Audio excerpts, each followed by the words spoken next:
दीपावली, जिसे दीपोत्सव भी कहा जाता है, हमारे सनातन धर्म का प्रमुख त्यौहार है। यह त्यौहार अंधकार पर प्रकाश और असत्य पर सत्य की विजय का प्रतीक है। दीपावली के दिन माँ लक्ष्मी, भगवान गणेश और भगवान कुबेर की विशेष पूजा की जाती है। इस दिन घरों की साफ सफाई कर, रंगोली बनाकर और दीप जलाकर देवी लक्ष्मी का स्वागत किया जाता है। पूजन के समय पहले भगवान गणेश की आराधना की जाती है ताकि सभी कार्य शुभ हो। उसके बाद माँ लक्ष्मी की विधिवत पूजा की जाती है। पूजा में कलश स्थापना, दीपक, पुष्प, चंदन, अक्षत, फल, मिठाई और धूप का प्रयोग होता है। मंत्रोच्चारण के साथ लक्ष्मी जी का आवाहन किया जाता है कि वे घर में धन समृद्धि और सुख शांति प्रदान करें। रात को घर के हर कोने में दीपक जलाना शुभ माना जाता है, क्योंकि माना जाता है कि इस रात लक्ष्मी जी पृथ्वी पर भ्रमण करती हैं। आइए जानते हैं दीपावली के दिन लक्ष्मी पूजा विधि। लक्ष्मी पूजा विधि जानने से पहले आइए जानते हैं दीपावली पूजन सामग्री के बारे में जो पूजा में प्रयोग होगी। पूजन सामग्री में 1 चौमुखी दिया, 6 एकमुखी दिया, 5 छोटे कलश जिसमें 1 पीतल का कलश या पीतल का लोटा, 4 कलश में भरने के लिए 4 तरह का अनाज जिसमें गेहूं, अरवा चावल, जौ और चना तथा 5वें कलश में भरने के लिए बतासा रख लें।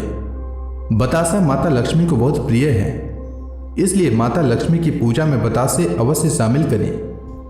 और इसके अलावा 1 चौकी पर बिछाने के लिए लाल कपड़ा, झाड़ू, अगरबत्ती, 6 पान के पत्ते, गंगाजल, शहद, हल्दी, द्रव्य, धन, लाल रंग का सुपारी, नारियल कलश के ऊपर रखने के लिए, पुष्प, अक्षत, आरती के लिए कपूर, चंदन, रोली, कुमकुम, मौली और जनेऊ, गणेश जी को चढ़ाने के लिए 1.25 किलो लड्डू, साथ ही माता लक्ष्मी को चढ़ाने के लिए सफ़ेद बर्फी और डायरी या खाता बुक, अगर आप व्यापारी हैं तो खाता बुक में स्वास्तिक बनाकर अवश्य रखें। साथ ही दुर्वा कलश में डालने के लिए तथा भगवान गणेश जी को चढ़ाने के लिए इन सब चीज़ों को आप पूजा के लिए रख लें।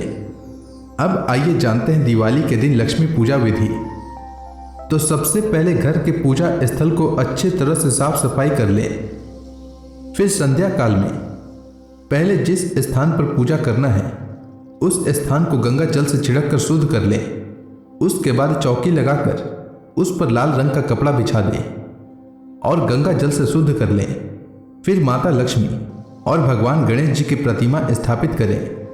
उनके बगल में भगवान कुबेर जी की प्रतिमा को स्थान दें। अगर आपके पास कुबेर जी की प्रतिमा न हो तो सुपारी में मौली धागा लपेटकर उसे स्थान दें। उसके बाद पीतल के कलश में दुर्वा, सुपारी, 1 सिक्का और हल्दी डालकर 5 पान के पत्तों के साथ नारियल इस प्रकार रखें। उसके बाद 5 छोटे कलश को इस प्रकार रखकर सभी चारों कलश में गेहूं, अरवा चावल, जौ और चने से भर लें और 1 कलश को बतासे से भर दें। फिर सभी कलशों के ऊपर 5 दिए रख दें। उसके बाद सभी देवी देवताओं को गंगा जल से स्नान कराएं। उसके बाद सभी देवी देवताओं को पुष्प अर्पित करें। भगवान गणेश जी को दुर्वा अर्पित करें। फिर पंचामृत सभी को अर्पित करें। फिर सभी देवताओं को रोली चंदन का तिलक करें और माता लक्ष्मी जी के चरणों में हल्दी अर्पित करें। उसके बाद माता लक्ष्मी को बर्फी चढ़ाएं और भगवान गणेश को लड्डू चढ़ाएं और भगवान कुबेर को बर्फी चढ़ाएं।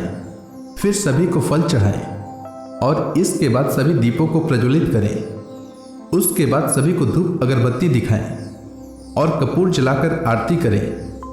सबसे पहले गणेश जी की आरती करें। उसके बाद माता लक्ष्मी जी की आरती करें। उसके बाद जल का भंडार दें और सभी देवी देवताओं से पूजा समाप्ति की आज्ञा मांगे और मनचाहा वरदान मांगे। इसके बाद प्रसाद वितरण करें तथा घर के कोने कोने में दीपक प्रज्वलित करें। तो इस तरह दीपावली के दिन पूजा करने से सालों भर माता लक्ष्मी और भगवान गणेश की कृपा बरसती रहती है और घर धन धान्य से भरा रहता है।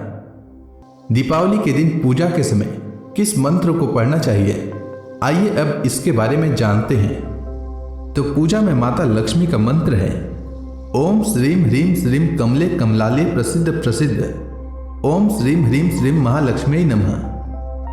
और कुबेर जी का मंत्र है ओम यक्षाय कुबेराय वैश्रवणाय धन धान्य अधिपते धन धान्य समृद्धि में देहिदा। अब आइए सुनते हैं दीपावली के दिन दीपावली की कथा। किसी नगर में एक साहूकार रहता था। उसकी एक बेटी थी। वह रोजाना घर के सामने लगे पीपल के पेड़ पर जल चढ़ाती थी। उस पीपल में लक्ष्मी जी का वास था। एक दिन उसी पीपल के पेड़ से लक्ष्मी जी प्रकट हो गई और साहूकार की बेटी से बोली, मैं तुझसे बहुत प्रसन्न हूं, इसलिए तुझे सहेली बनाना चाहती हूं। साहूकार की बेटी बोली, क्षमा कीजिए, मैं अपने माता पिता से पूछकर ही बताऊंगी। उसने घर आकर अपने माता पिता से सारी बातें कही और उनकी आज्ञा से लक्ष्मी जी का प्रस्ताव स्वीकार कर लिया। इस तरह वे दोनों सहेलियां बन गई। लक्ष्मी जी उससे बहुत प्रेम करती थीं। एक दिन लक्ष्मी जी ने उसे भोजन के लिए बुलावा दिया।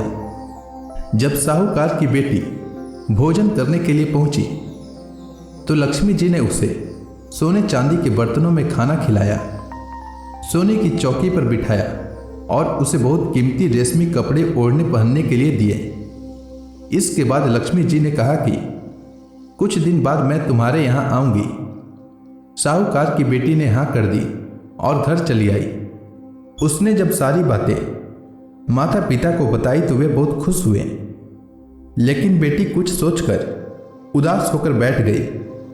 जब साहूकार ने इसका कारण पूछा तो उसकी बेटी बोली, लक्ष्मी जी का वैभव बहुत बड़ा है, मैं उन्हें कैसे संतुष्ट कर सकूंगी।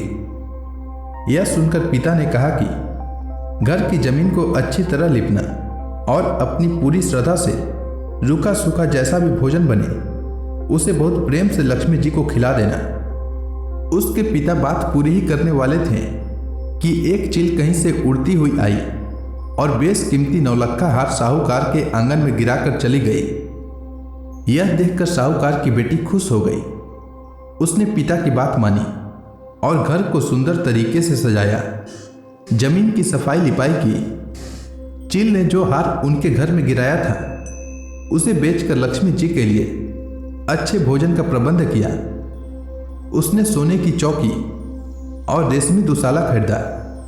जब लक्ष्मी जी घर आई तो साहूकार की बेटी ने उन्हें सोने की चौकी पर बैठने को कहा। इस पर लक्ष्मी जी ने कहा, इस पर तो राजा रानी बैठते हैं। इतना कहकर वह साफ जमीन पर ही आसन बिछाकर बैठ गई और बहुत प्रेम से भोजन किया। वह साहूकार के परिवार के आदर सत्कार से बहुत खुश हुई और उनका घर सुख समृद्धि से भर गई। हे लक्ष्मी माता, जिस तरह आपने साहूकार के परिवार पर अपनी कृपा बरसाई, उसी तरह कथा सुनने वालों के घरों को सुख समृद्धि से भर देना। तो प्रेम से बोली लक्ष्मी माता की जय। अब आइए सुनते हैं गणेश जी की कहानी। प्राचीन समय की बात है। एक गांव में एक गरीब और दृष्टिहीन बुढ़िया रहती थी। उसके साथ ही उसके बहू और बेटा रहते थे। बुढ़िया गणेश जी की बहुत बड़ी भक्त थी। वह प्रतिदिन गणेश जी की पूजा किया करती थी और गणेश जी को भोग लगाने के बाद ही स्वयं भोजन करती थी। एक दिन उसकी पूजा से प्रसन्न होकर गणेश जी उसके सामने प्रकट हुए और बोले, बुढ़िया माँ, तू रोज मेरी पूजा करती है, इसलिए तू जो चाहे वह मांग ले। बुढ़िया ने कहा, मैं क्या मांगू, मुझसे तो मांगना ही नहीं आता। इस पर गणेश जी ने कहा, बुढ़िया माँ, तू जो चाहे वो मांग, नहीं तो मैं फिर कल आऊंगा। तब तक तू अपने बहू और बेटे से पूछ ले और फिर मुझसे मांग ले। इसके बाद गणेश जी अंतर्ध्यान हो गए। इसके बाद बुढ़िया अपने बेटे को बुलाया और अपने बेटे से कहा, गणेश जी ने कहा है कि मैं उनसे कुछ भी मांग सकती हूं, तो बता मैं क्या मांगू। तब उसके बेटे ने कहा कि मां, तू गणपति बप्पा से धन मांग ले। इसके बाद बुढ़िया अपने बहू के पास गई और बहू से बोला, गणेश जी ने कहा है कि मैं उनसे कुछ भी मांग सकती हूँ, तो बता मैं क्या मांगू। तब उसके बहू ने कहा कि गणेश जी से पोता मांग ले।